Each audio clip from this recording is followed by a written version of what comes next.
As we begin our journey into corporate entrepreneurship, I'd like to give you a little bit of a brief history of corporate entrepreneurship to get an appreciation for what's happened before us and to give us a landscape and a baseline for the way forward.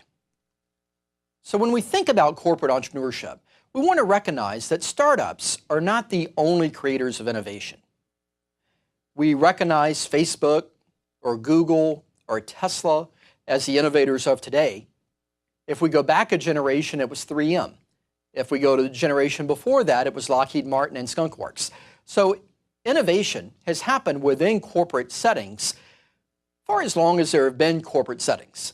But we're going to look at a couple of those that you may be familiar with, or maybe they'll be a little bit new to you, or maybe we'll be able to share some things that you did not know. So 3M and the Post-it note, one of the classic stories of corporate innovation.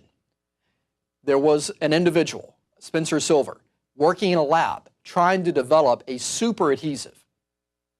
He happened to develop a low-tack reusable adhesive that was the foundation for the adhesive within the Post-it note today, and it was one of his team members, Arthur Fry, that recognized that opportunity and the commercial potential for it, and they did not simply discard it as a failure. They recognized the novelty of it, they recognized the uniqueness of this low-tacked adhesive, and they thought about the value that it may be able to create. And when you work to quantify that value, the revenues generated from just the Post-it note and its derivative applications are over $1 billion in annual revenues per year today. And so they did not stop at just the small Post-it note, the 2x3-inch note, or the 4x4-inch note you might be familiar with. It has morphed into a variety of different applications. Full adhesive notes, dispensers, big notes, small notes, notes that are within your writing utensils. So a variety of different forms and fashions that this has come to bear to bring 3M into a whole new market that really did not exist before they invented and brought the Post-it note to market. Another example, the Sony PlayStation, started as an after-hours project by a sound engineer at Sony. They recognized the novelty of it. They recognized the potential for it. And they built an infrastructure around this to bring it to bear. And it's been one of the leading players on the market now for almost 20 years. What we see in this context with both 3M and with Sony and with others is that the element of fostering creativity was encouraged by the organization.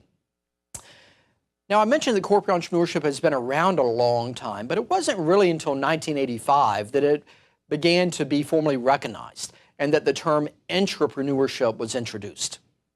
So when we use the word corporate entrepreneurship or the phrase corporate entrepreneurship, it's really synonymous with entrepreneurship, of how do I behave and act entrepreneurially intra or within a corporate setting. And so when we define this term, what we mean by corporate entrepreneurship or entrepreneurship is that it's individuals or groups that are doing higher risk, higher reward things that are more innovative, things that are more novel or unique or more risky within a larger established company setting. And we're going to stretch that definition of company a little bit wider as well to include nonprofits, to include large organizations, to include governments and NGOs as well.